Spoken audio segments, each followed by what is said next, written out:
want some? Who's next? Huh? How about it? Who wants some? I am the devil, and I am here to do the devil's work. We all go a little mad sometimes.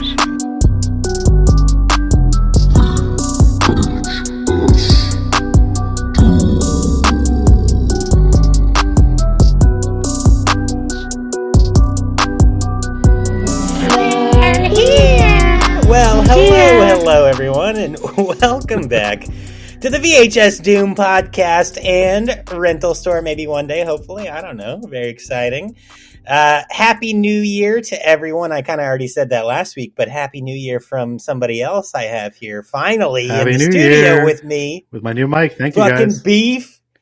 Beef Juice Esquire Jr. on his new Blue Yeti Beef Juice mic. It's actually purple, though. It came in, beef juice color, which is purple, if you didn't know that. That's actually my favorite color, Cool. so it Pretty works cool. out. Bro, you sound really good, man. I'm going to have to upgrade myself, I think. I'm 'cause excited. You sound solid. Yeah, for sure. 7 Xbox mic. Yes, bro, that is all thanks to our awesome listeners who have, gone and made purchases on our merch store. You guys provided the money for the Mikey, so thank you so much for that. We are still going to pander to you though because we want to do so much more with the show. Holy shit! And we got cool shirts, Anyway. too. So. Fuck yeah, we do have cool shirts. Go check them out. I do have to put up a new design this week. I have the shirt that I want to do. I just have to fucking do it. But anyway, this week we are ringing in the new year again. And season 3, this is actually going to be season 3, episode 1. And it's a classic. It's one of my personal favorites. Mine, too. Candyman from 1992, starring Tony Todd, the fucking man. I love Tony Todd. Yeah, he was awesome when we met so I'm him. really excited. Yeah, so fucking cool. Such a cool guy. I've been able to kind of chat with him on Twitter.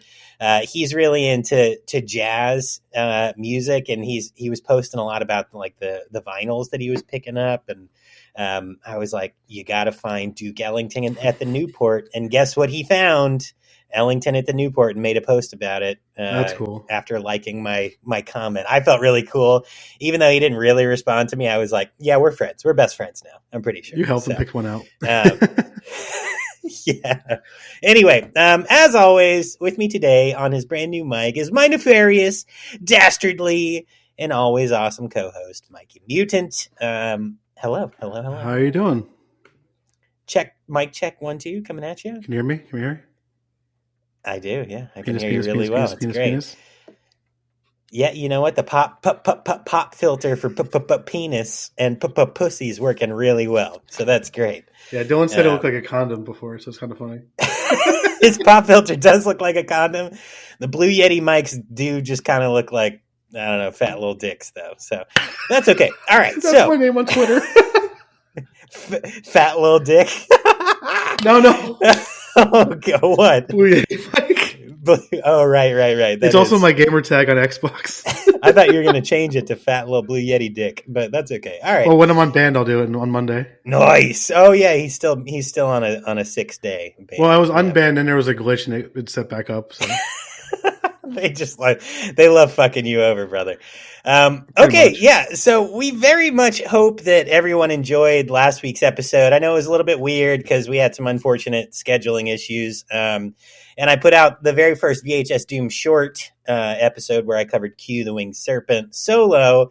Didn't love that, and it wasn't nearly as robust or exciting as our usual episode. I don't know. but I thought it was awesome. I had fun doing it at least, and I really didn't want to close the store for a week on you guys. So I hope you enjoyed it. I hope you had a good I also time. I was talking shit though. That Koopa Troopa fuck, whatever the fuck I called him.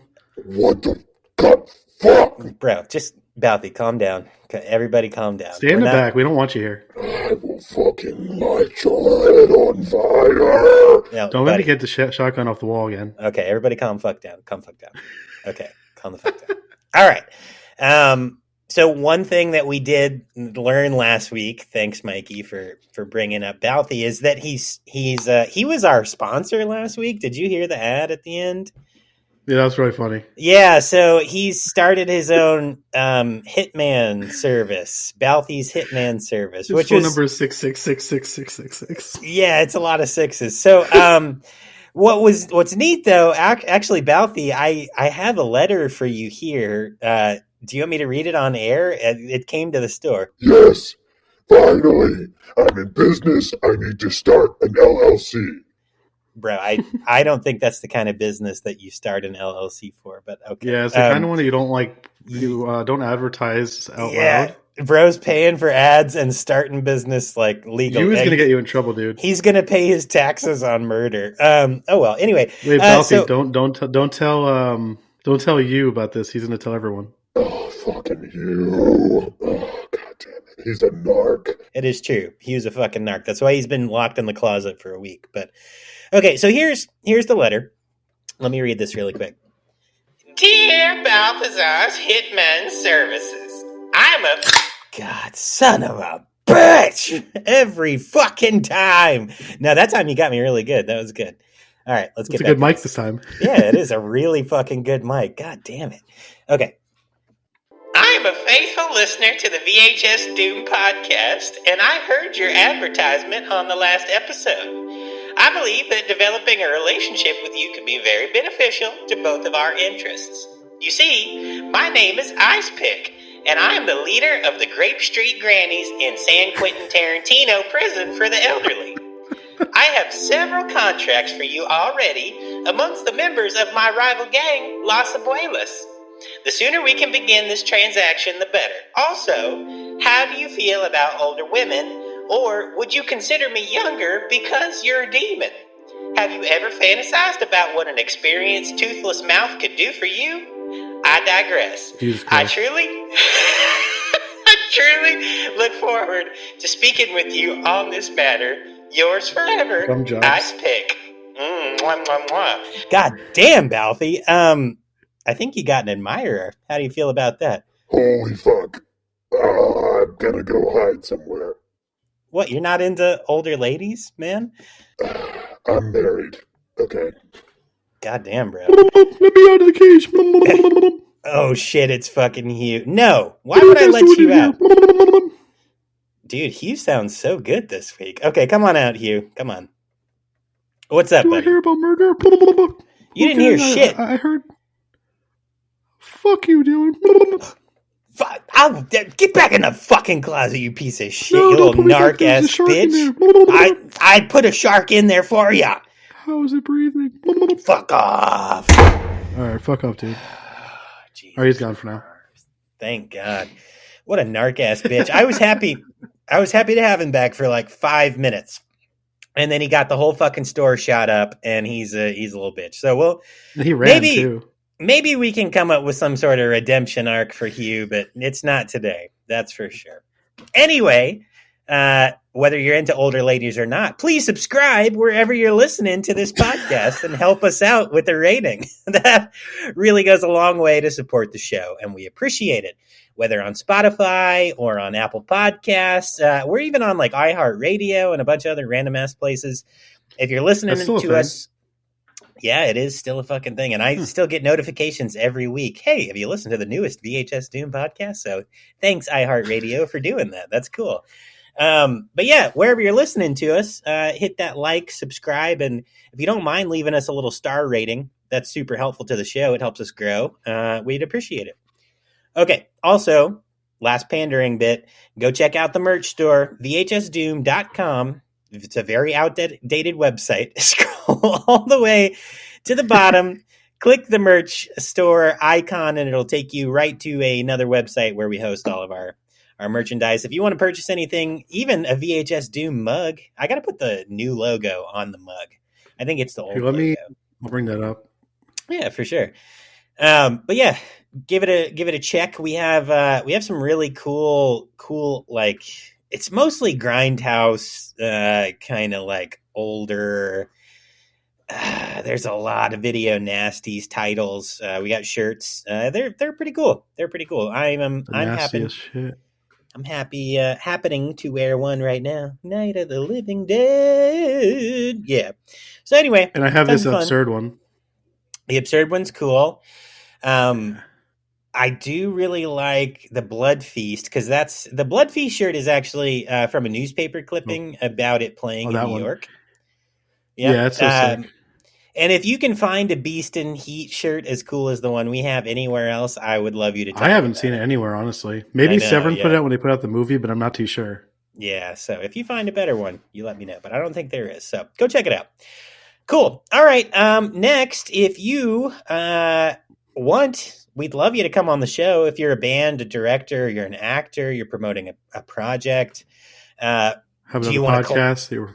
Yeah, if you're another podcast and you want to collab with us, we'd love to talk to you. We'd love to just hang out, get to know more people in the community. It really kind of benefits everybody. We want you to speak to our listeners, and we'd love for your listeners or your fans to hear about us. So, yeah, just networking, whatever. We'd like to do that. And you said you had some questions from the audience? I do. Do you want to do those now, or do you want to save them for the end? Why don't we do it at the beginning? That's a good idea. All right, We're already cool. talking to fans before we get into everything. Yeah, for sure. Yeah, we already are. So we got a couple questions this week. I put out some, hey, if you have any questions for us, polls on both Instagram and actually on Spotify. And I got a couple questions back. So the first one came from Bearded Villain 83, who's an awesome dude and is actually working on. How's it going? Yeah, he's working on. I'm going to meet with him today. Actually, on our. He's working on video editing for the Friday the 13th episode. That's like the first episode nice. I gave him content for, and was like, "Hey, yeah, do what you can." So I'm going to see what he's got this today. So hopefully we have some cool video content coming for you guys. But he asked on Spotify, if you had an opportunity to direct a horror movie, what would it be?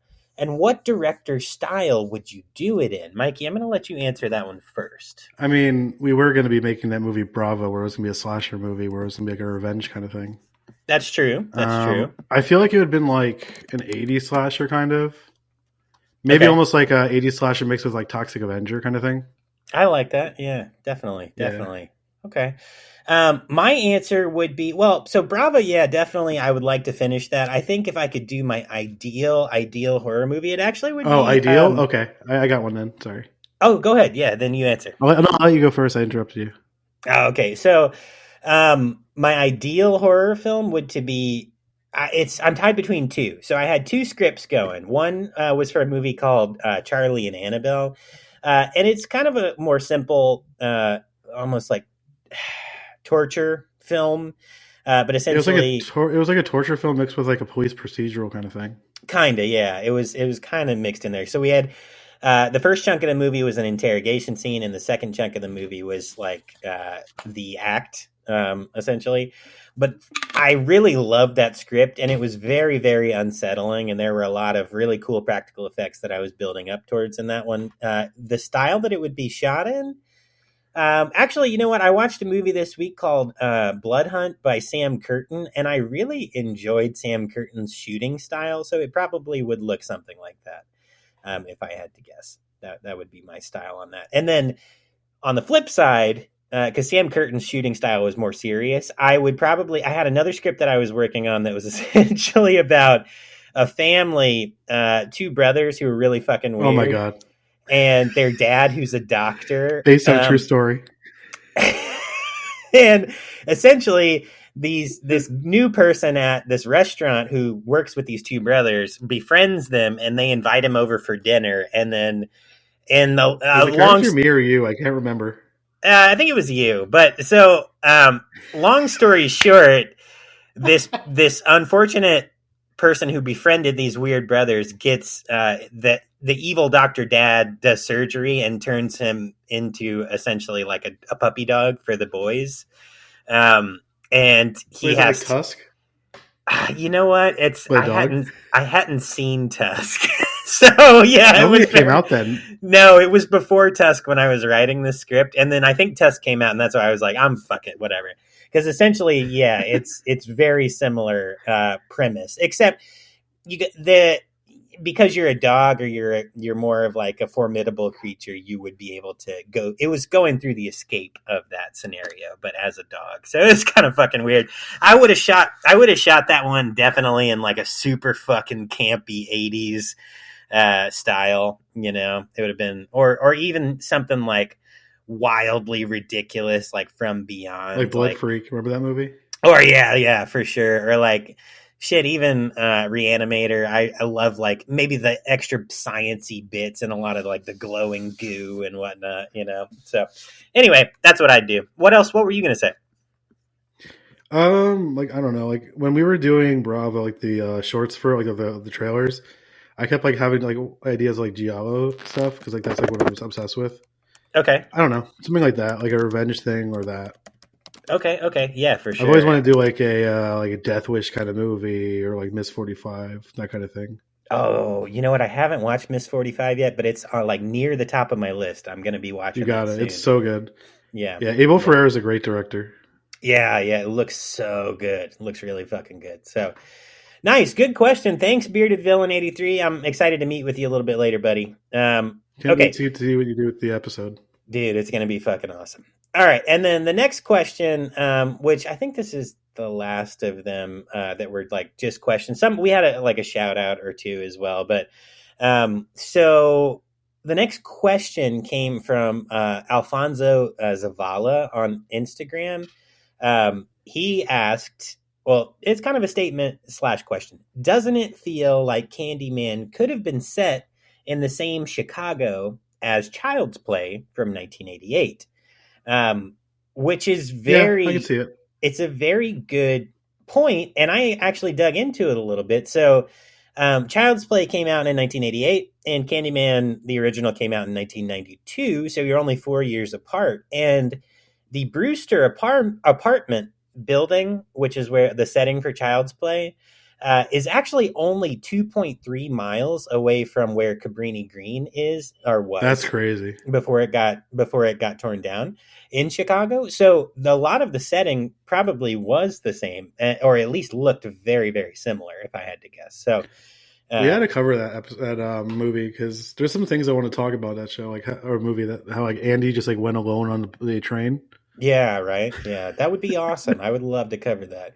And I even responded to his message there and let him know that because I was looking into it and I was like, thanks so much for the question and we'll read your question on the podcast. And he said he was flattered.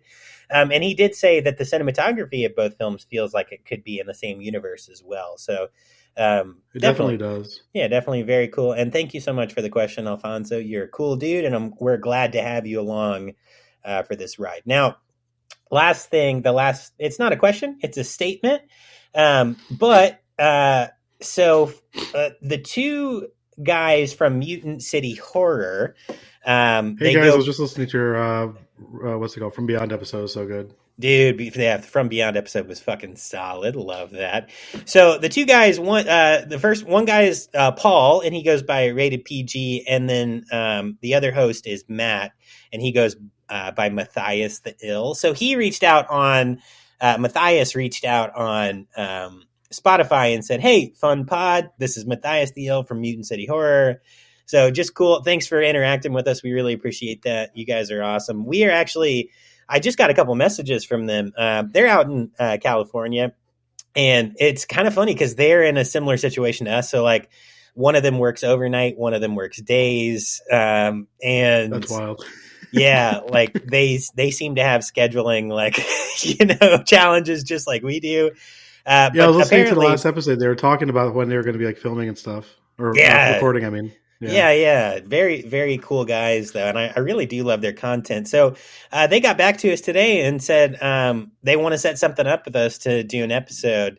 And awesome. They were just asking like if there are specific days that we record and stuff. So I'm going to get back with them and hopefully we can get a collab together like really, relatively soon. I think it'd be a lot of fun to partner with them or, Definitely. work with them. That'd be a lot of cool shit. So anyway, all right. Well, that's all of the interacting stuff I got there. But let's kind of jump back in to our normal shit. How have you been, buddy? How you got kicked in the head? You got kicked in the head a couple weeks ago. It looks. Yeah, and then Balthazar broke my phone too. Oh, So I didn't have a phone for a couple of days. He smashed it. He got really mad. I did no such thing. Okay. I waited 4 days to have a cell phone. Thanks, Bouthy. Whatever. Fuck you. I'm sorry. I did feel bad about that, actually. I'm sorry. Wow. Balthy said sorry. Fuck. Wow. Okay. Maybe I'll forgive you. Maybe I won't. You'll see. Okay. Yeah. So other than that, how have you been? I've been good. Good news. Like my dad's doing okay. I told you about he was sick and stuff, but he's doing better now. Nice. Just a lot of family stuff since like the holidays are around. Okay. I don't know. Not too much. About to start my new job and everything, which is pretty cool. Very cool, man. Very cool. And I watched a couple movies. Let's get into those. So you were talking about Michael Moriarty on the last episode. Yeah. I was telling you overnight that I was watching Dark Tower, and it's a movie from 1987. It's directed by Freddie Francis. He did a lot of the Hammer movies, like with Christopher Lee and Peter Cushing. Yeah. This one it's crazy. So it's a partially under construction office tower that's being haunted by a deadly presence, which seems to target the building's architect. Okay. It's crazy. The first death in the movie, a guy falls off the skyscraper. He's like cleaning, like with a squeegee. And he lands on somebody on the bottom. Holy shit. Well, that's kind of like the opening to Q. The first kill is the guy doing the window cleaning. Yeah. Yeah, it's a good movie. I recommend it. I have the Vinegar Syndrome Blu-ray of it. It also stars Jenny Agutter and Carol Linney. Okay. Linney, I guess. Yeah. And then second one was an anthology movie, which is I feel like it's a classic in my opinion. Night Train to Terror. It's by 3 directors: John Carr, Philip Marshak, and Tom McGowan. Okay. And so the story is God and Satan are on a train, and they're discussing the fate of 3 individuals. The stories in question are 3 of them. There's one of them involves a Holocaust victim. Another one is a serial killer who's in a mental institution. He starts killing people.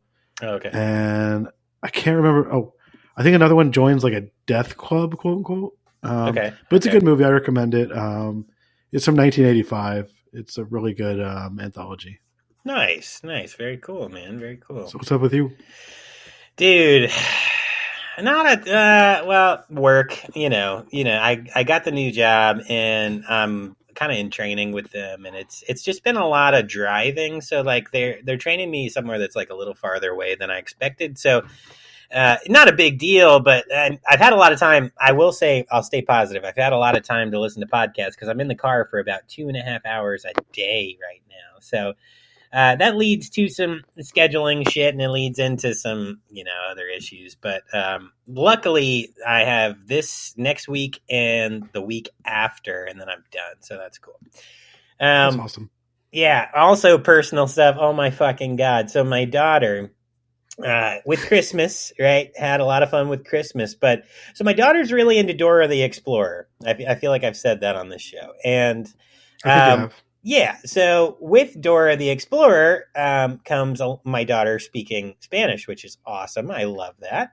And there are also some negatives to Dora the Explorer, which happen to be Swiper the fox. So my daughter was watching the Christmas episode of Dora, which is essentially like it's like a really light version of Charles Dickens. Why did I want to say fucking Great Expectations? The Christmas Carol. Christmas Carol? Yeah, Christmas Carol. Where Swiper has to go back in time and fix his swiping. He has to do his present swiping. He has to fix that and his future swiping, right? That's funny. I love when kids shows do these like stories over. Right, exactly. But the reason he has to do that is because he's on the fucking naughty list, right? And he does some shit in the show where he like breaks some ornaments and like throws some stuff. And no! And he has to fix that. Well, yes. So Aria started saying, "I'm on the naughty list," and then she fucking grabbed ornaments off the tree, double fisted, and smashed them on the fucking ground. And my poor mother-in-law was the one who was there, and she's like, "What the hell? Like what's happening?" So my daughter went through that. We are on a Dora hiatus. She is banned from watching Dora for a little while because she's been so fucking wild. So yeah, That reminds me of last year. Sammy accidentally pushed down the Christmas tree. oh, poor guy. That's got to be scary as shit, though. You know? Yeah, it was. But she smiled when she broke these ornaments, I guess. So I was like, oh my fucking God. No, she's going through like a destruction phase. So that's been the personal life stuff. Funny, fun. It's just, learning and living. So whatever. But what did I watch? So I actually, I had, a few lined up last week that I was going to talk about. I'll mention one. I'm not going to mention both because one of them that I watched was from last week was Q the Winged Serpent, which I did an episode on. But the other one that I didn't talk about was called it's called Stuff Stephanie in the Incinerator from 1989 by Don Nardo. It's quote unquote Never heard of this movie. Quote unquote a horror movie. Hey, all right. Once again, at Tubi, literally every fucking movie. Sounds like a Tubi. It's a Tubi movie that they're hosting right now. It's sponsor the pod. That's what I'm saying. Everything I'm watching is on Tubi. Come on, guys. But so Stuff Stephanie in the Incinerator is quote unquote a horror movie. It doesn't have the elements of horror that you would expect, but they called it horror comedy, so I checked it out. Essentially, it's like this rich couple that role plays, or that's what it seems like in the beginning, that they're role playing, and it kind of devolves and gets really crazy, and then there's a big reveal at the end, and there's really not any like blood, guts, gore, anything. It's more of it's kind of like a play. Like they could have just done it on like one room or like in one stage setting. So if you're into kind of like almost like whodunit mystery murder kind of things, check it out. But otherwise, we'll check it out. I like that kind of stuff, obviously. the cover is really cool. That's what it's like. It's like the cover is like an artwork of a woman shoving someone into a furnace. Like, and I was like, oh, that cool. But the cover doesn't match up to the content. So, is it like really low budget? Seems like it. Yeah, except for it's set in a mansion. What is that cover? Hey, I'm telling you, it's fucking wild. And then porn. It does, right? Because she's like bending over or whatever.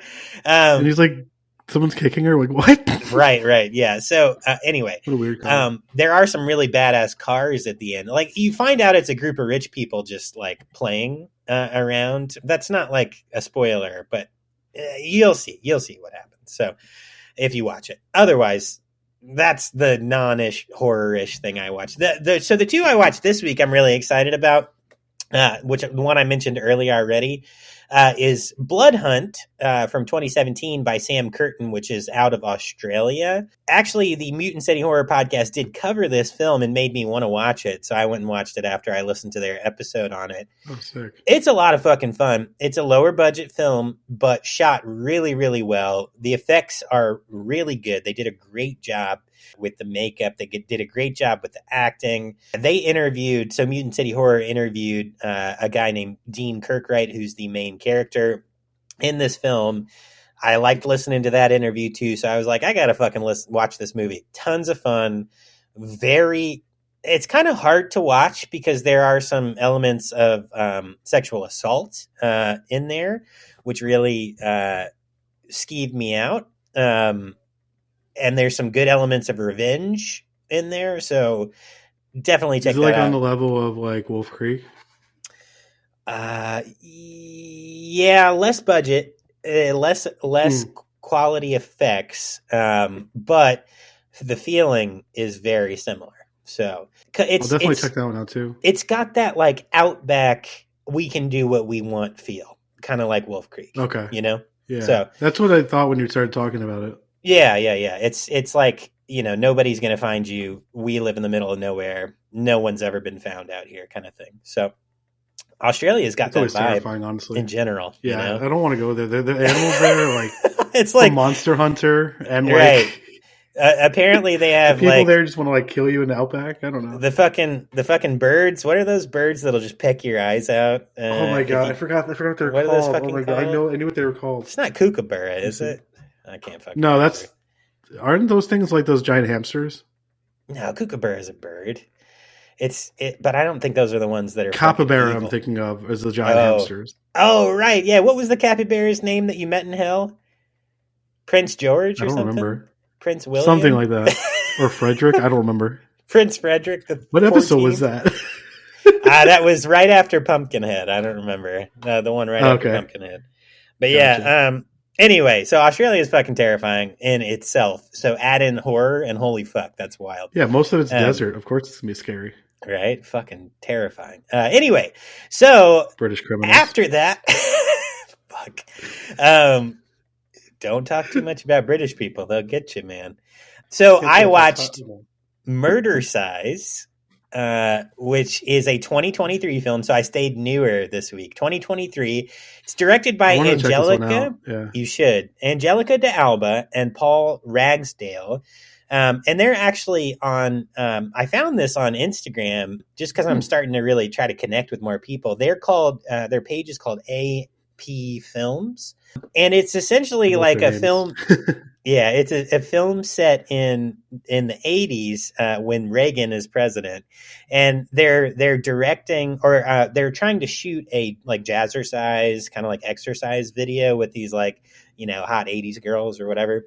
It's being funded by like a mob boss and his wife, so it's all over the place. It's really funny. But it stars, and this is pretty cool. It stars Kansas Bowling. She's awesome. I love BC Butcher. Right, yeah. She's worked on before. She was the director of BC Butcher, which Troma put out in 2016. And I think she shot it when she was a kid too. Butcher. Right, exactly. She was like she's still, I mean, relatively like young 20s, I think, or something like Somebody that. I know who did Psycho Ape, Addison Bink, I think his name is. He, I think, had her in one of his other movies, or maybe in Psycho Ape. I talked to him before about it. She's been in a lot of shit, man, and she was actually in Once Upon a Time in Hollywood too, as like a minor character. Yeah, she was. I think, right? I didn't really like that movie compared to other Quentin Tarantino movies.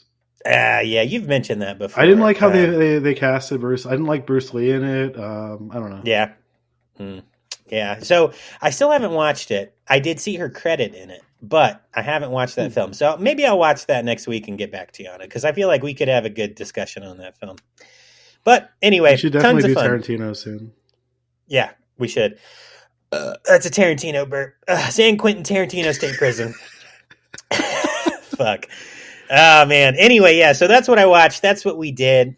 So let's go ahead and get you checked back in from last week. So last week we sent you home. Well, I sent you home with a bunch of creature features. Really, that was the theme of the episode. So we sent you with Willard from 1971 by Daniel Mann. Hope you enjoyed all those rats. Mice, rats, whatever. Sent you with Rogue from 2007, which is by Greg McLean. Man, such a good alligator movie or crocodile movie. And Greg McLean, as I hope you know, is the director of the Wolf Creek series as well as and Belko Experiment. Stuff. Yeah, Belko Experiment. Have you seen Belko Experiment? I haven't. No. Oh man, that's a great one. What's his name? James Gunn wrote it. Oh really? Oh okay, cool. Yeah, it's about these people who work in this weird evil corporation, and all of a sudden they start killing each other. Yeah. Do they like shut down the building? And and Dr. Cox is in it, if I remember right. Dr. Cox. Scrubs. From Scrubs. All right. Okay. Yeah. Got you. I forgot his name. That's why I said I just remember the character. Got you. Yeah. Okay. Dr. Cock and Balls. Got it. Okay. So, also, we sent you home with Alien from 1979 by Ridley Scott. Hope you watched that. Tons of fun. Classic. And we sent you home with Gremlins from 1984 by Joe Dante. And then lastly, which we could have, Mikey pointed this out, we could have sent you with Gremlins for the kids in the family. That is true. But I was doing, a little service for Ari and Sammy, our kids, because they're both into dinosaurs. So I sent you home with Jurassic Park from 1993 by Steven Spielberg. So tons of fun there. How's everything look this week, Mikey? Do you hear that? There's like a piece of paper. Dandyman. What? What's happening? 1, 2, 3, 4. Did you say that 5 times? Did I say Dandy? Oh my God, Dandyman. What? Oh no. Mikey.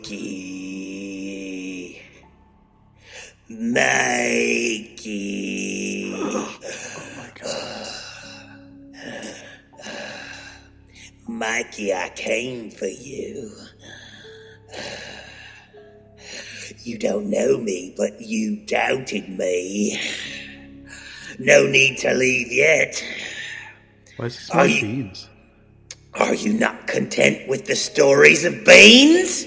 So I was obliged to come. Be my victim. Eat my beans. Be my victim. Eat my beans. I got hit with beans in the hook. I am the British in the walls. The beans in the walls. Without these things, I am nothing. So now I must shed your blood. Come with me. The beans are in my mouth.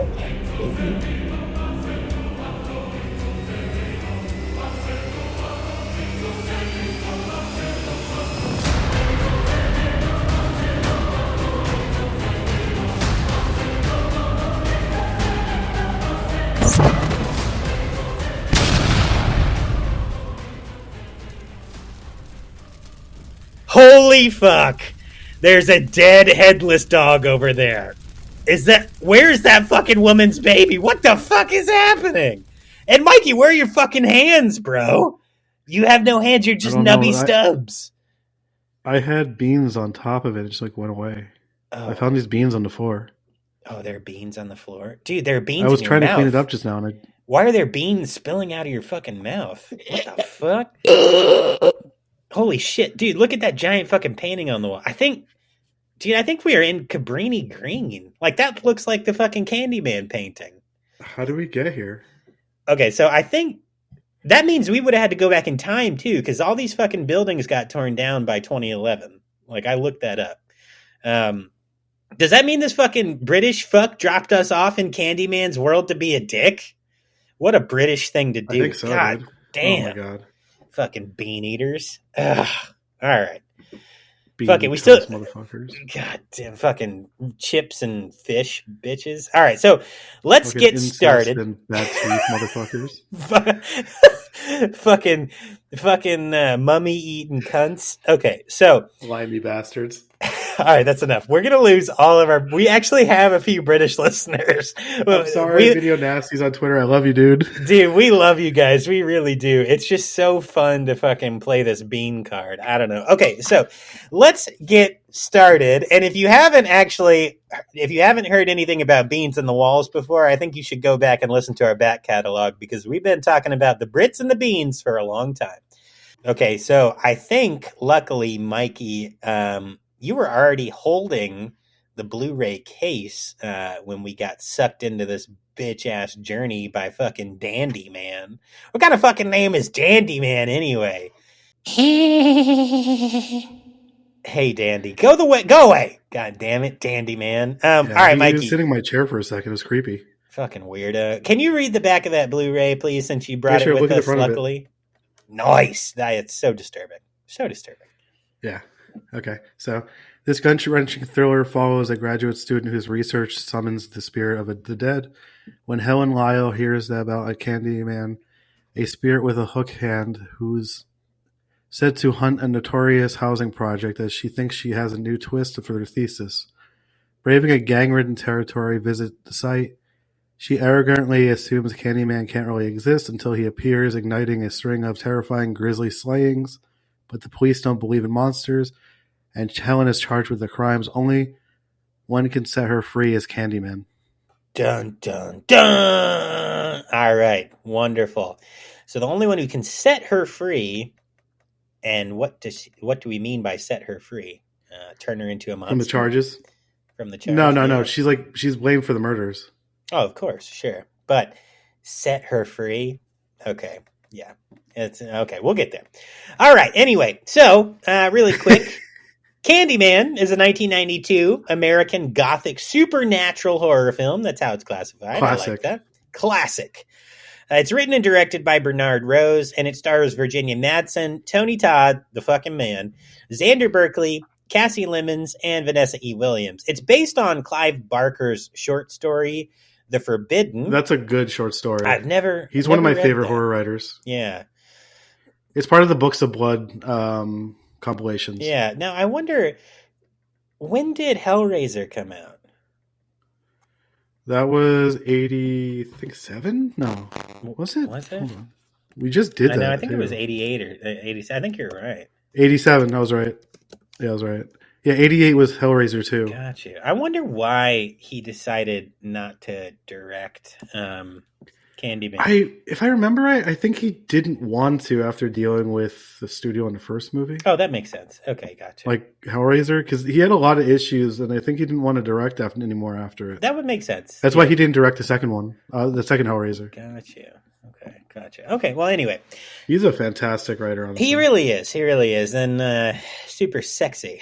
Okay, so the film follows a Chicago graduate student. He writes in a sexy way. Everyone has a thing for Clive Barker, apparently. Clive Barker's got ants in his pants, and he just wants to be sexy all the time. I don't know, whatever. I'm just saying shit, man. I just say words. Rips off nipples.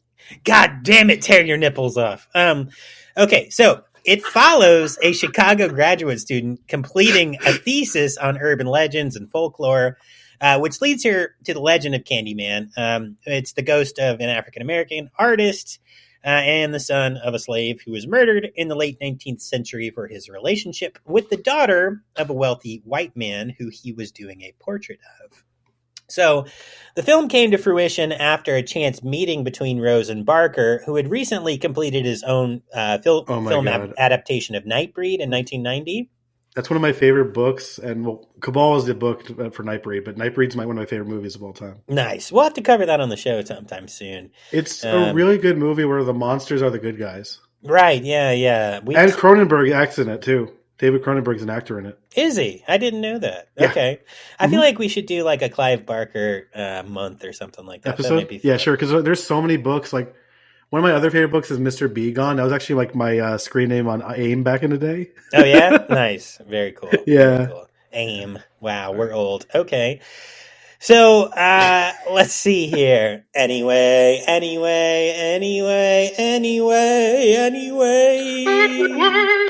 Like Blue's Clues. Right. So Rose expressed interest in Barker's story, The Forbidden, and Barker agreed to license the rights. Where Barker's story revolved around the themes of the British class system in contemporary Liverpool, Rose chose to refit the story to Cabrini Green and the public housing developments in Chicago, and instead focus on the themes of race and social class in the inner city United States, which I think was a great decision for a movie to be released in the U.S. Much more, it hits a lot more with audiences here, for sure.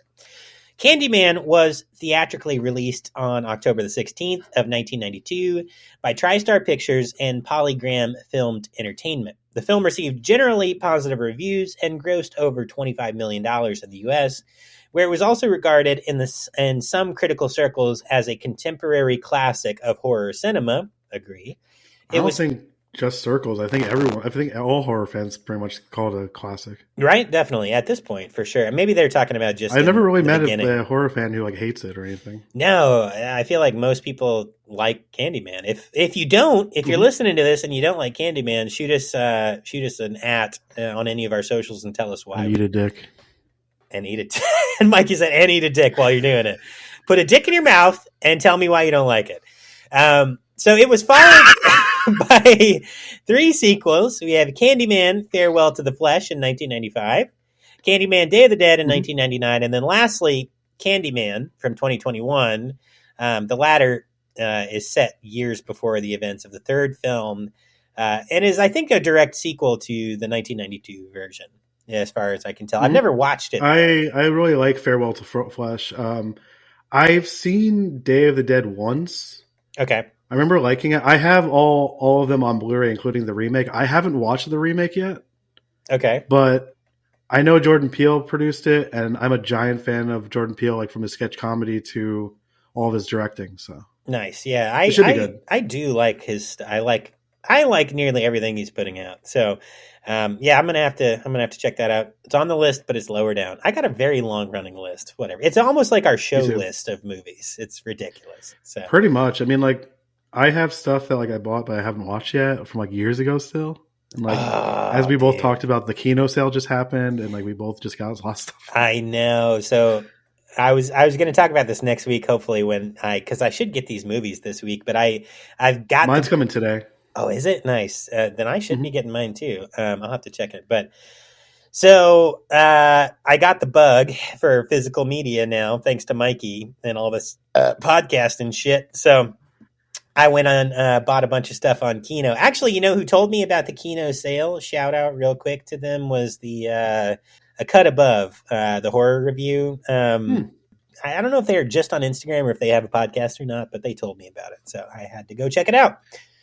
All right, so continuing here, just a couple more like production notes. So it was produced by Steve Golan. This next name is going to get me. Sigaron Sivatsan. Did I say that right?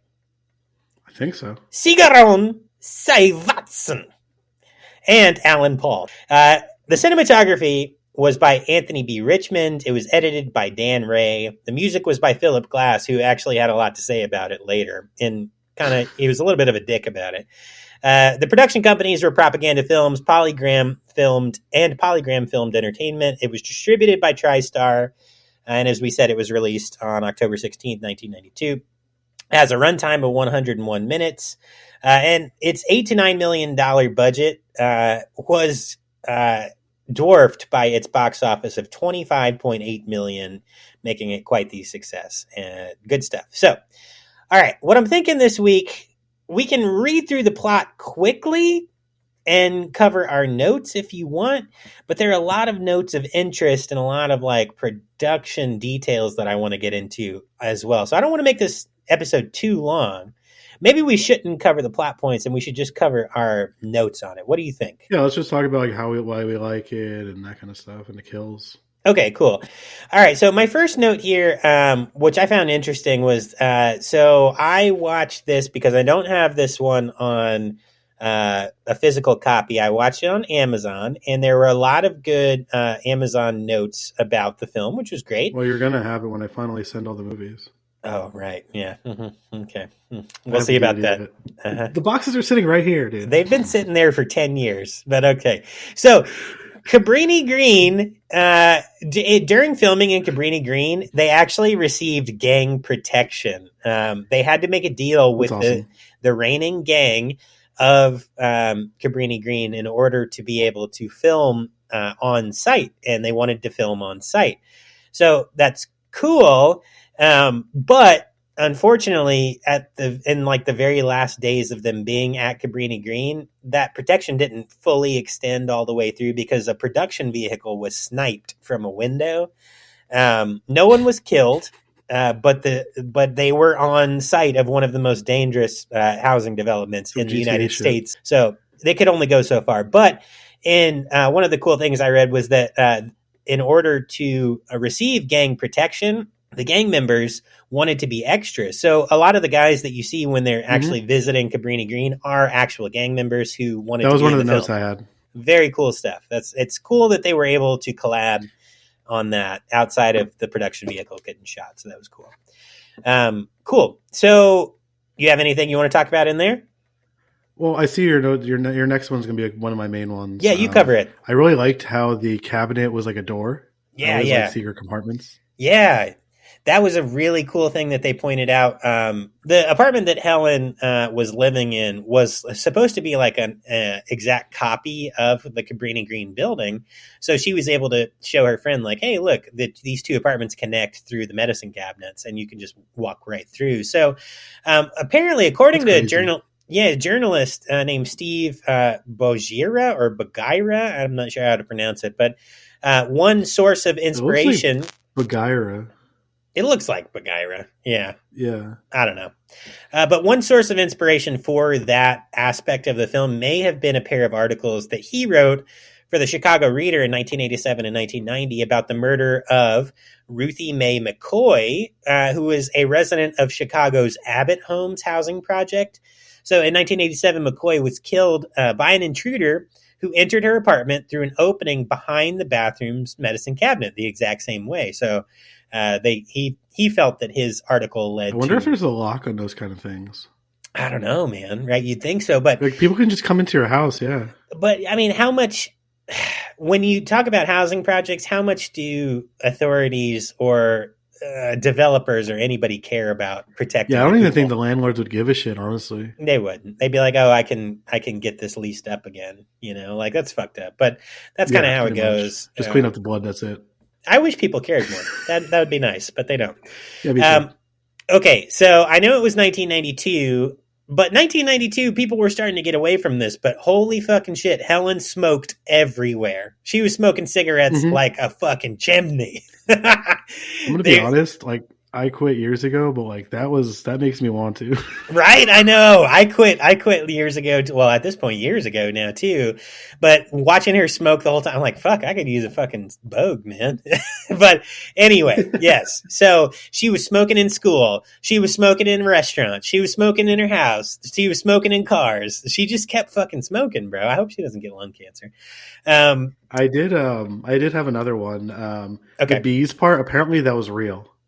Oh, yeah. Well, apparently he had bees in his mouth when they shot it. Yeah, so we'll get to this note a little bit later, but Tony Todd he's a smart dude. He worked out a bonus structure where he would get $1,000 per bee sting that he received, which was really smart on his part. He's awesome. I love Tony. I do too, man. Yeah, when we met him, he was really cool to me. He was super nice, just a really super down to earth, nice guy. So that was really cool. Okay, so Trevor is Helen's husband, and Trevor is the worst fucking husband in the world. Always a motherfucker named Trevor. Always a motherfucker named Trevor. So Trevor from the very beginning is trying to fuck his students. He's just that kind of guy.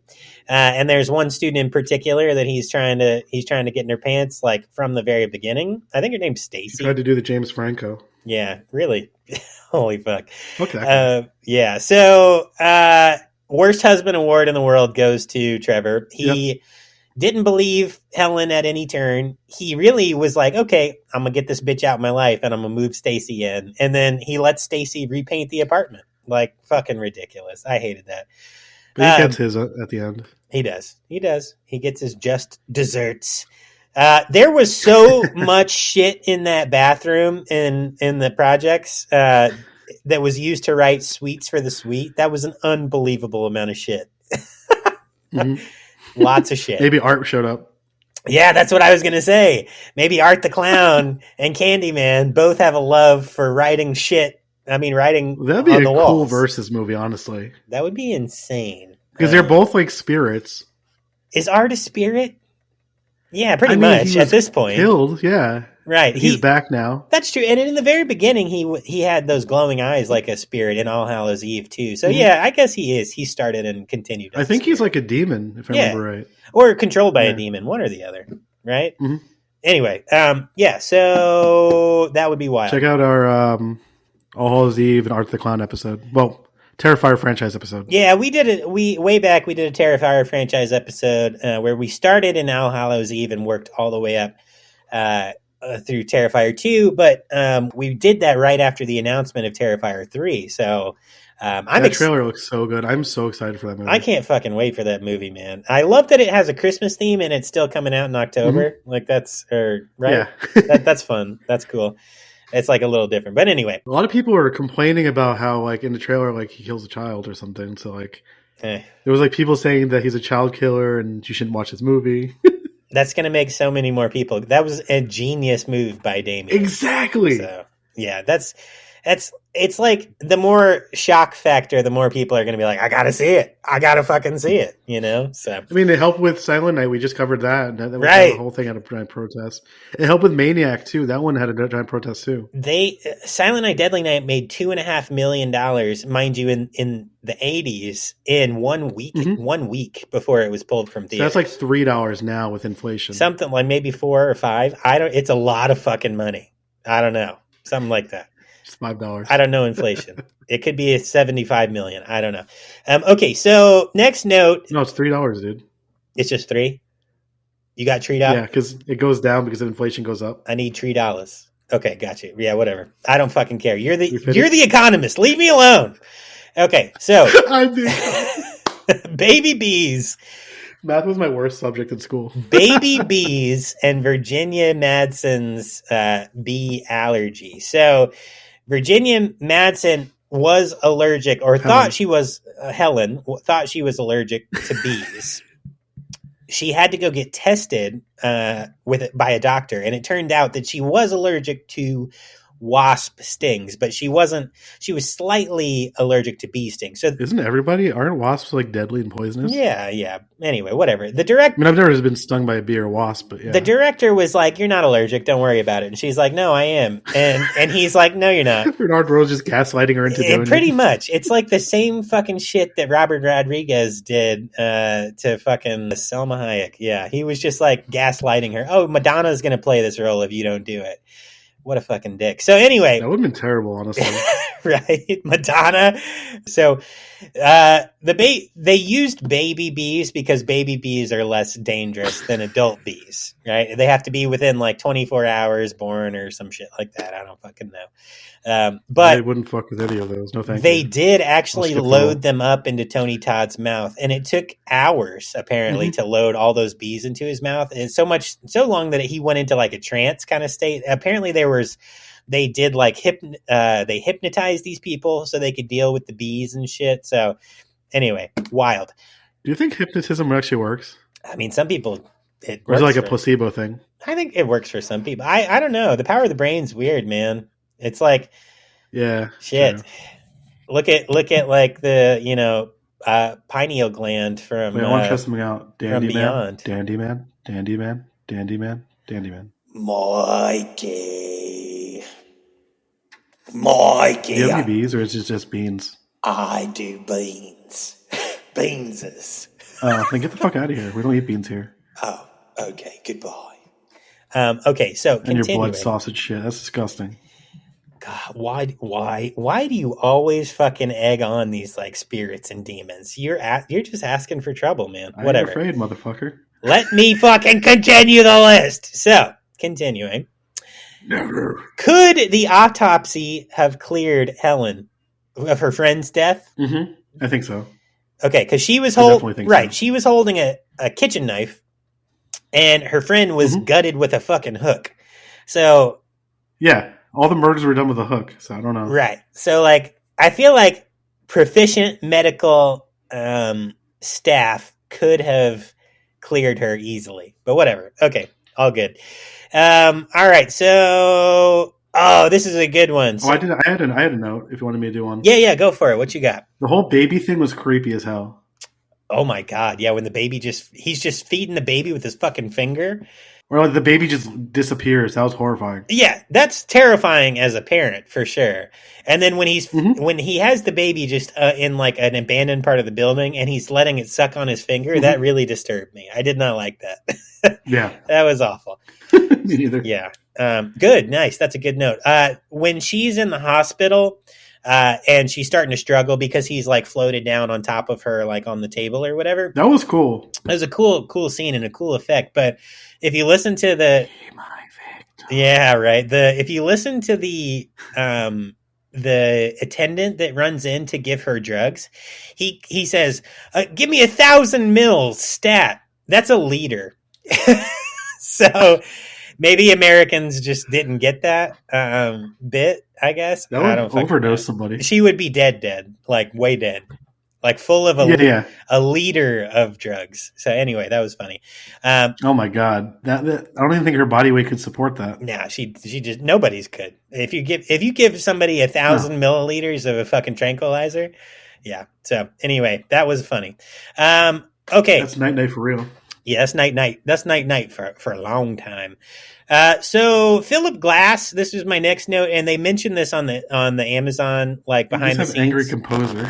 Yeah, angry composer. So when he was told about the film, he didn't perceive it as a slasher or hack and slash kind of like he didn't perceive. I still don't. Right, but after seeing the movie, he was like, "No, this is a slasher, and I feel betrayed." Well, come to find out, after he still gets checks to this day, he's like, "Yeah, I'm fine with it now." But he was being a real bitch about having composed for. Well, yeah, he's making that money. Of course, he's gonna be happy about it. You know. I know. Yeah. Anyway, my next note was just poor dog. That was so sad. Why? Why do you got to kill the dog, man? Oh fuck, that's a dog burp. Anytime there's a death of a dog in a movie or animal, it bothers me so much. Yeah, for sure. So next I put she found him sleeping. Unlikely. So I thought that was stupid. When she makes her way back to Cabrini Green after she finds her husband has moved in with a new young student, and she runs off and she needs to go find Candyman, whatever. She gets to Cabrini Green. She goes into the abandoned part of the building and she just finds him asleep on a table. Like he's a spirit. Why he just shows up when she calls him like a ghost. Why is he fucking sleeping on a table? It just doesn't make sense. I don't know. It's kind of like when Scabby he possesses me and I'm just like stuck here. Yeah, but it's not like Candyman was possessing a body. He was Candyman. So he could just be, chilling in the ethereal and come out when he's called. So why is he sleeping on a fucking Maybe table? He's just chilling. I don't know. Maybe he's just sleeping. And then he got tired from all the killing. She stabs him and he's like, hey, how you doing? So like, obviously he's a ghost. So stabbing him is not going to do anything. Why did you do the whole thing? I just don't get it. Whatever. It's all good. I love the movie still, but that was just like, okay, this is weird. And my last note is literally Tony Todd's the fucking man. That's it. That's all I got to say about that. So, Cool. What else you got on One of my notes? favorite character actors of all time. No, it was just the same things that we just talked about. Tony Todd's one of my favorite actors. He was in one of my other favorite movies, Hatchet. That's the one he signed for me when we went to Monster Mania Con. Nice. I forgot to bring Candyman that day, I remember. Oh, yeah. Nice. Yeah. That's cool, though. I'm glad you got to talk to him, man. All right, let's continue. So, any final notes on just the plot stuff before we move on? Well, I mean, it's one of my favorite movies of all time. I like this franchise a lot. I don't feel like it's a slasher movie. I think it's more of like a how to explain it? Kind of like a paranormal movie. Kind of like a haunting. Yeah. Remember when I showed you House by the Cemetery by Lucio Fulci, where it's like this like creepy like dead doctor killing people, but he's like a ghost kind of thing? Yeah. Yeah. It's kind of like that in my opinion. I don't know. I could be wrong, but no, I agree. I feel like it has like a couple. It has some good hack and slash scenes, but it's not. I don't see it as a slasher. I feel like this and Hellraiser get a bad rap as slasher movies when they're both. I don't feel like either of them are. No, Hellraiser's not a slasher either. No, I don't think so. I've heard of both of them being called that, and I'm always confused by that. Hellraiser's like a sexual torture demon film, and this is definitely like a haunting. I don't see either of them as like I wouldn't say like okay. You always see people like how I always talk about like the people on social media with the horror movies, misrepresenting them all the time. So I always see that. I don't know. Like who's your favorite slasher? Pinhead, Candyman, or Jason Voorhees? Like what? Or Chucky, What are you saying? Yeah. Anyway, okay. Well, good stuff. No, I appreciate all your notes there. I think it's a fucking great film too. It's one of my favorites. So the very first time I ever watched this film was with my friend Howard and his mom. And Howard and his mom are black, and they showed me this film with like a lot I met him at one of your parties. Yeah, he was the best man at my wedding. They showed me this film with like a lot of pride almost. It was like, because I was into some horror films anyway, and they're like, oh, have you ever seen Candyman? And I was like, no. And they were going in, and so they had like family that lived in Cabrini Green. Like they knew the history of the area and how it tied into this like horror film, and it was like so scary to them because it wasn't just scary as in a ghost, it was scary as in the setting because they knew how hard that area was to live in. And I've heard people say that about People Under the Stairs also. Yeah, and having like that makes sense. And having Tony Todd as like a leading man, I felt like there was just a lot of pride in that film from them, which is cool. So that's a cool thing to see for sure. So love Candyman. All right. So some notes of interest I had that I pulled off of like the wikis and just the history pages of this movie. So we'll run through these pretty quick, and then we'll get into the box office and critical reception and release notes. But Barker's short story set in his native Liverpool was about segregation and the culture of the poor urban areas. For Candyman, Rose was so shocked by Chicago's dynamic architecture and large amount of prejudice that he decided to change Liverpool to Chicago. which we kind of mentioned a little bit earlier.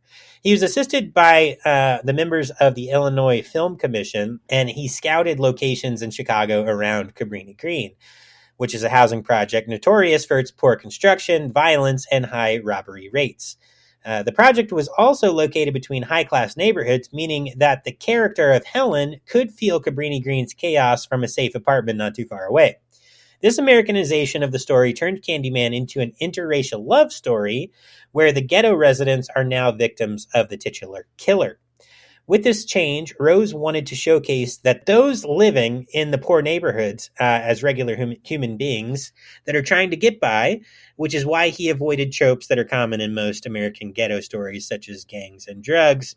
You couldn't get past there being controlling gangs, though. I'm sorry. That's just, that had to be there because they were there, and those were the people who were letting them film there. So that had to exist. Now, Rosa's screenplay garnered a huge amount of attention in the casting agencies, and Virginia Madsen and Tony Todd instantly tried to get parts to have a chance to work with the filmmaker. Todd, who was fit for playing the killer, as he was 6'5" and physically fit, recalled that there was skepticism from his colleagues about him playing the Candyman due to the number of bee sting injuries that he would have to receive, likely. I would be like, nah, give me more money. Right?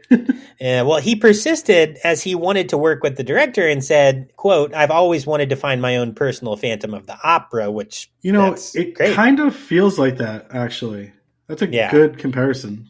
Yeah, right. So while the Candyman's background is unknown in the original story, apparently Tony Todd came up with a backstory for the character in the film. Even more reason to like him. Oh, I didn't know that. I didn't know that either, but it is that's a sourced piece of information that you can look up. Virginia Madsen was friends with Rose and his then wife, Alexandra Pig. And Madsen was originally to play the role of Helen's friend, Bernie, while Pig was to play Helen. The choice was made to make the character of Bernie a Black American, so Madsen lost the part. As the shooting was about to commence, Pig discovered that she was pregnant, so the role of Helen was then offered to Madsen. So we almost didn't get Madsen. We almost had Alexandra Pig in that role. Had Madsen been unable to step into the role, Alan Paul was actually partial to a very unknown at that time Sandra Bullock as Helen. I don't know. That seems kind of weird. I don't think that's a good fit. Don't think it would have been a right fit. I don't. Like, she's a great actress. I just don't feel like that would be the good movie for her to play in. Yep, I don't either, especially knowing how the roles that she's filled afterward. So I think that they made the right decision there. Okay, so also just another casting note. Originally, they tried to get Eddie Murphy in the role, but he was too expensive. And that is very weird. Right? Wouldn't that have been weird? But he was too expensive. He's not intimidating. No, and he was too short, really, to fill like that overbearing. I was going to say, presence. So anyway, and he's really funny too. Really happy they got Tony Todd there, and he is too funny. He's just naturally funny. It would have been a hard one to fill, but if he could have done it, that might have been 80s, cool. Like into the 90s, yeah, right. Okay, so let's see here. 3 days of Candyman's filming was spent on Cabrini Green, while other days were spent in scenes on Hollywood sound stages. With plainclothes law enforcement by their side, Todd and Madsen went into the buildings of Cabrini Green as a part of their research for their roles, which was useful, but apparently a distressing experience for both actors. For playing the Candyman, Todd tried to act as a primeval boogeyman without overacting the part, which he said was tricky to do. He worked with Bob Keane on the Candyman's look. Keane first had Todd wear a machine-controlled fake right arm, but found that the movements of the arm were too strict. So then Keane came up with the idea of having Todd wear a hook to indicate the Candyman's supernatural being. He spent 3 hours making the hook. Todd suggested the character wear an eye patch, but Keane did not like that idea. To keep the budget low, Rose instructed a special effects manager named Martin Bresson to use traditional effects instead of optical effects. The same team who worked on Backdraft also designed the set for the bonfire scene of Candyman, which involved using... That was a really cool scene. 1,500 gallons of propane. And its largest section having a 70-foot width and 30-foot height. That was insane. Yeah. Oh my god, yeah. Right. All right. And then last little interesting note here. The honeybees in Candyman were controlled by controlled. That's hilarious. They were organized by Norman Gary, who had previously handled the bees on films such as The Deadly Bees in 1966, My Girl in 1991, and That's so sad. Fried That Green scene with the bees Tomatoes. and My Girl was so sad. Right? Yeah. Oh, it really is. Yeah. I kind of forgot about that. But yeah. So he did it's a good movie though. Fried Green Tomatoes in 91 as well. So I've never seen it actually. You've never watched Fried Green Tomatoes? That's a good one. No. It's Kathy Bates. I honestly I can't remember a lot of it, but I watched it when I was a kid. So yeah. I definitely like My Girl though. I saw that recently, I think. Yeah, My Girl's a good one. I've never seen The Deadly Bees though from '66. That sounds fun. Never me either. Yeah. It does. Anyway. All right. So apparently the film used more than 200,000 real honeybees throughout.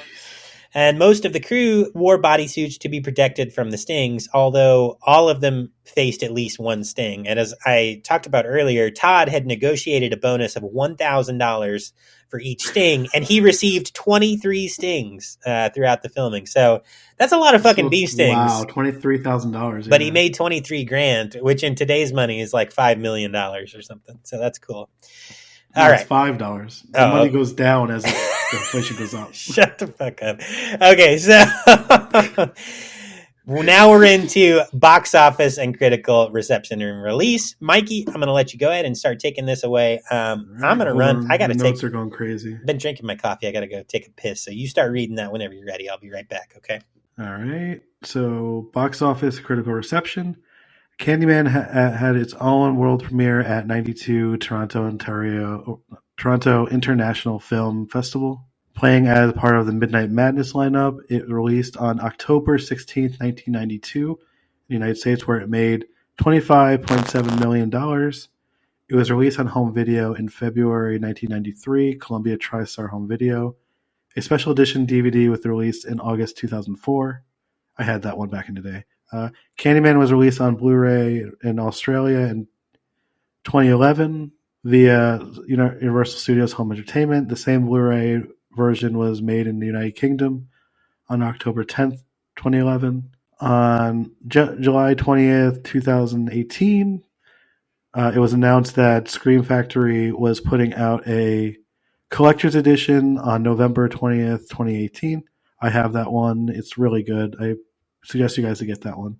The set also contains a newly remastered 2K restoration of from a new 4K scan as a number of special features, including unrated commentaries and featurettes. The Arrow issue limited edition of Candyman on 4K Ultra Blu-ray was put out May 23rd, 2022 in the UK. And let's see. In America, Scream Factory put out the 4K on May 24th. Nice. All right. I need to get. I forgot they Scream Factory recently put out the 4K for that. I need to get that. Yeah, I need to get that copy as well. I'm going to add that to my. I'm going to have a shopping list and a watch Blu-ray list player now. God damn it. Yeah, I have to get a 4K Blu-ray player because the Xbox One I have is like not the newer one. It's the one that's like before that, and the 4K is kind of spotty on it. It doesn't really work. Interesting. Okay. Yeah. So only certain like ones work. But yeah, do you want me to get to the IMDb reviews? Yeah, let's fucking hit it, man. Let's go. Okay. Do you want a longer one? Do you want a shorter one? Where do you want me to go? Let's do a good one. Let's do a bad one. Whatever you think. And I'm gonna get it. I'm gonna get it loaded up here. So this is a 1-star. Okay. From May 3rd, 2000. The title is Disappointing. Even by the title, that pisses me off. Okay, so let's go. I know. With a big fur coat, giant hook hand, bee-stung body, Candyman is a very cool character, played by Tony Todd, a very cool actor. Unfortunately, he's only in the movie for about 12 minutes. The rest of the movie is spent with an uninteresting grad student who's doing research on urban legends. Horror movies have taught me that there's always a class on urban legends at every college. She unearths the tale of Candyman, which apparently ticks off a guy because he lives on through word of mouth. If she demystifies him, he'll die. I think the movie is kind of confusing. At one point, the uninteresting grad student talks about an older colleague who wrote a paper on Candyman, but Candyman seemingly has no interest on killing him. Oh wait, because the movie's kind of confused and not very scary, although part where Candyman slices off a young boy's genitals and throws them in the toilet goes beyond any John Waters movie in ugly bad taste department. I feel like that's like a compliment, honestly. Yeah, and also, I mean, just to be frank, like before I shoot this person, that's not the Candyman. They're forgetting that someone was impersonating Candyman and did that to a poor kid. He was a gang. And then there's the last part of it is this movie has a lot of great ideas. The art direction is cool, but the slow pacing and dull characters really hurt it. Despite a cameo of Ted Raimi, I can't recommend this movie. It's stuff like this that keeps Clive Barker from becoming, quote unquote, the future of horror, which is ridiculous. Wow. All right. Hold on This one person second. can eat a dick. Come here, buddy. And one more, please. He shot his head off. All right. Wonderful. All God damn it. Oh, no. Stop with the... Oh, fuck. Shit. Stop. Why? Dude, I did a cleanup last week. What are you doing? Why is it still going? I don't know. I didn't click it. What the fuck kind of shit is that? Oh, my God. I obviously had... Candyman is in control now. I think it was fucking Dandyman. He took the gun and he was just shooting everything. Yep. Dandyman. All right, so here's a 10. Oh, fuck. Oh my god, this is another callback to Raimi, the person's name. I don't want to read it. I don't want to dox them. Well, not dox them, but you know what I mean. Yeah, okay. So this is from 99, the best horror film of the 90s. Managed to be both frightening and classy. This nerve-wracking experience, masterfully written, directed by Bernard Rose. The film creates its own fascination with mythology, which the fact that it's based on Clive Barker's story isn't much of a surprise. Much better than the resultant sequels. This one, not to be missed. All right. I like that one. Okay, sounds good. But here, come here, buddy, real quick. It was short and sweet. And it was honestly how I feel about it, too. All right, wonderful. Okay, that time... God damn it! No, I didn't do that! What the fuck is happening? He just broke the store window. We're not even in the This is store. coming out of Dylan's pocket at this point. That's a fucking Cabrini Green window. He's just shooting around at everything. I don't fucking... No, dude. I just got a message from Balthy. It says the windows have been shot out. What? He took the gun through the fucking void and shot... Okay. All right. Dude, these entities that just can go through space and time. I'm scared. God damn it! I know, right? Holy fuck! How are they always just fucking around, getting? Wow! What the fuck? Jesus! Hi, Dylan. I don't even. Who are you, Scabby? Is that Scabby? Yeah. Oh, Scabby. Oh, thank God! You're the only entity that I'm Why not. are you talking to my brother, Dandyman? Your brother is Dandyman. Your brother's British? Is that why you were at the fucking coronation? My dad was sick of him, so he sent him to Britain to haunt people there. Oh, okay. And now he's got a British He's accent. obsessed with beans and toast. Yeah, and blood sausage. What a fucking annoying thing. Don't eat his blood sausage, creep. I'm so sorry that you have a British brother. Jesus. Yo, what just happened? I was just chatting with Scabby. He came by to say hi. Oh, damn, he was here? He didn't say hi to me. I mean, yeah, he was in you. I don't know. Weird.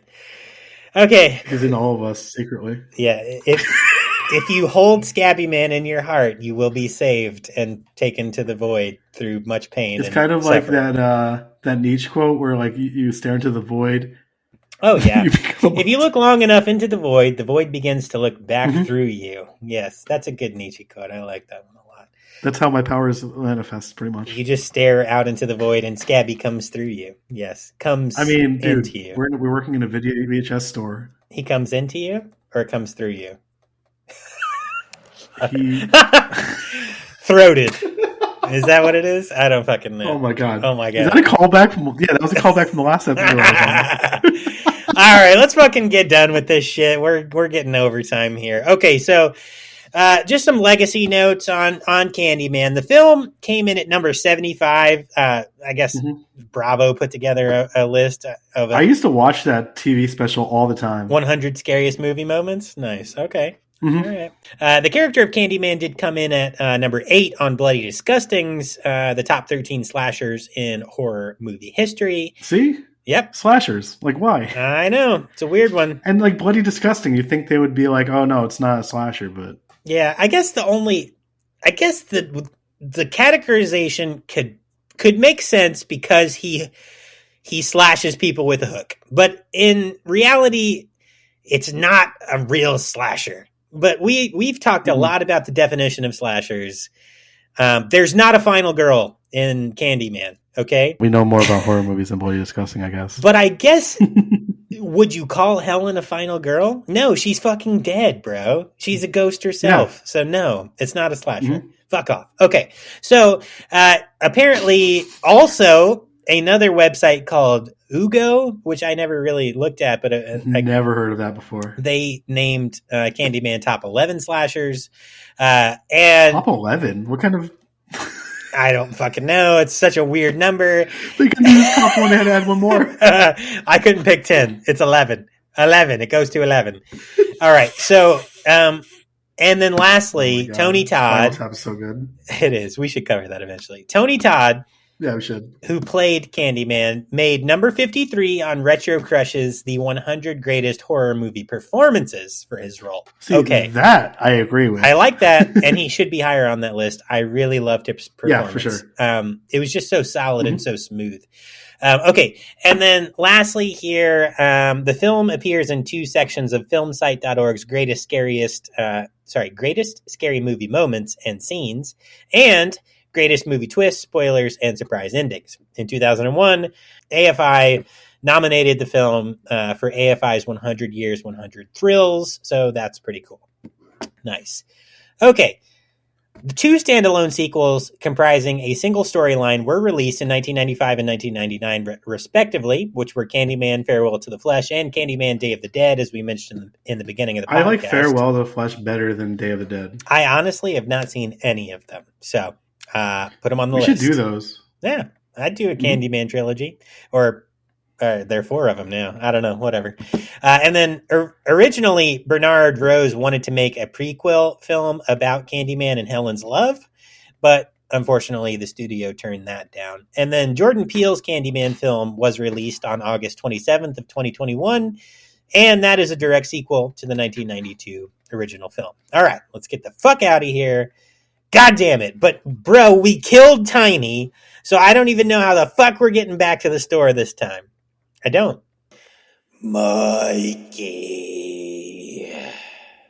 He doesn't have a high-pitched voice anymore? Mikey. Oh, wait. That's not Tiny. It's me. Why is the room getting very dark? Covered in beans. Candyman.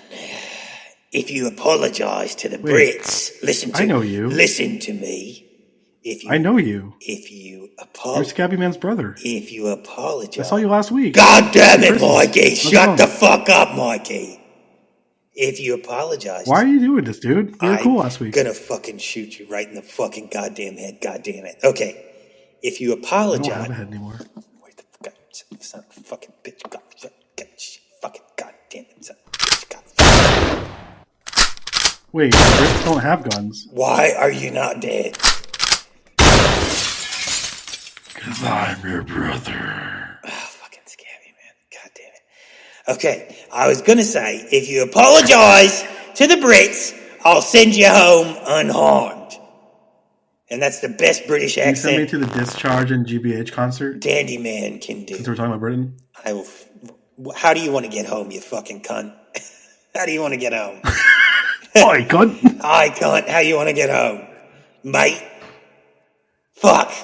Through a cabinet. Am I Australian or British? Through a cabinet. I don't know at this point. Okay. Can we get a Scabby burp and get sent back home, please? Beans.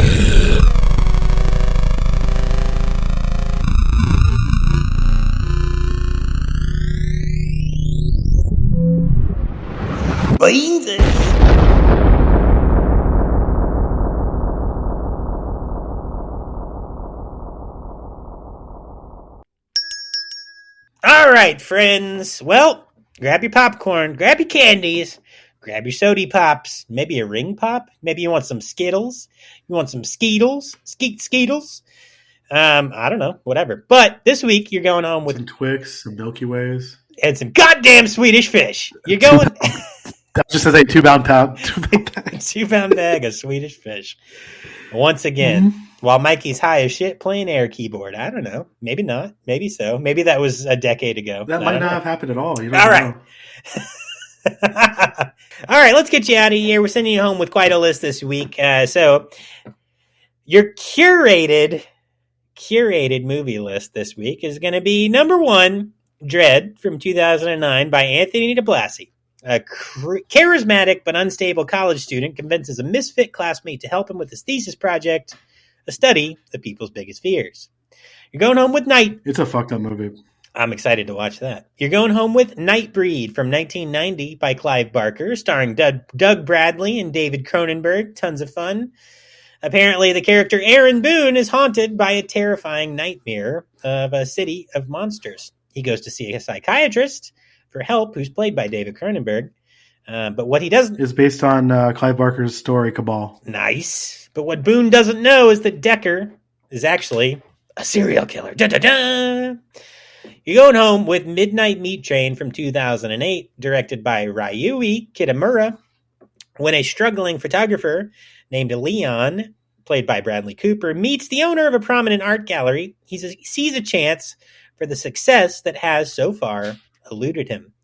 Determined to show the darker side of humanity for his debut showing, Leon crosses paths with Mahogany, who's a serial killer. All right. You're going home with Hatchet from 2006 by Adam Green. Ben and Marcus are college students in New Orleans enjoying Mardi Gras when they decided to go on a boat tour of an allegedly cursed bayou. It's funny, hilarious, gory. The kills are amazing. And Kane Hodder plays the killer, Victor Crowley. Nice. Well, they laugh off the stories. And there's 4 movies in the franchise. They laugh off those stories until someone or something starts picking off the members of the group one by one. Victor Crowley. And lastly, for the kids, for the fam, for a brain cleanser, you're going home with The Secret of Nim by Don Bluth from 1982.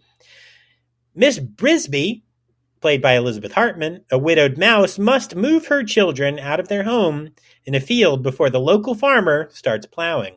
Unable to leave because of her ill son, she seeks the help of nearby rats, who have heightened intelligence after being the subjects of scientific experiments. Soon, Miss Brisby is caught in a conflict among the rats, which jeopardizes her mission to save her family. What a fun fucking time. All right.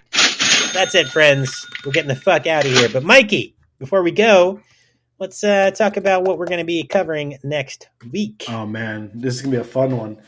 Because the Mutant Horror City guys were talking about Brian Usna. Yeah.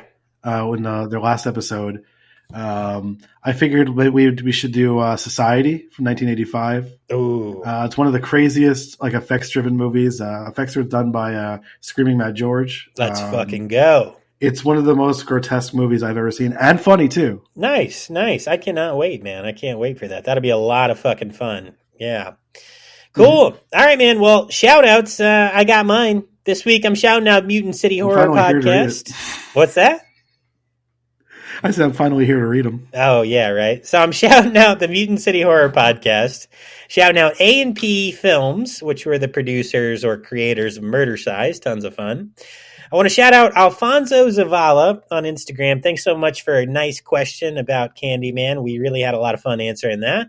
And lastly, I want to shout out the Bearded Villain 83, who I'm meeting with today, also named Mike, about our video content. So that'll be tons of fun. Oh, and don't forget my wife. She's the best. Carla, I love you. Who you shouting out this week, buddy? Okay, so I'm shouting out the Tangent of Horror podcast. Those guys are awesome. My other podcast, The Dab of Death, with my co-host Jimmy, who I'm also shouting out. The Film We Trust podcast and Doom Generation podcast. Also shouting out Troy, my friend Noah, and my amazing wife, Katie. Nice. Awesome. Love to hear that, man. Hi, Katie. Miss ya. All right. Don't forget, friends, come on the podcast if you have a project you want to promote or you want to collab with us. Shoot us an email, vhsdoom@gmail.com. And as always, twerk till it. Reach out on Twitter at VHS podcast or pod, whatever it's called. Let's try that again. Go ahead. Okay. Go ahead. Say it. Shout out. Say it.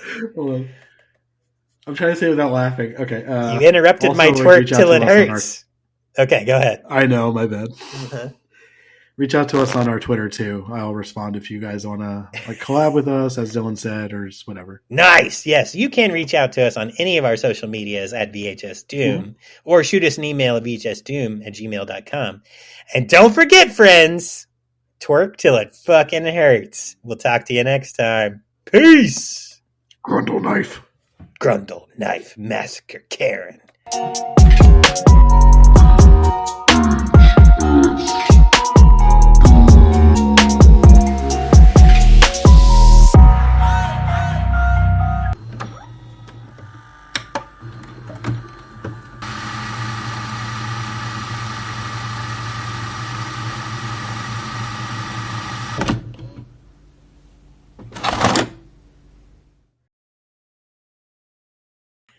All right, cool. That's perfect. So we're going to like shoot into the void at this point. Okay. Just FYI, Okay. That's the editing.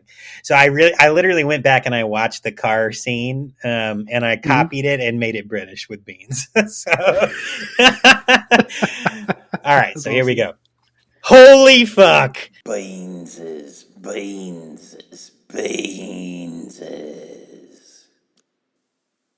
Good night.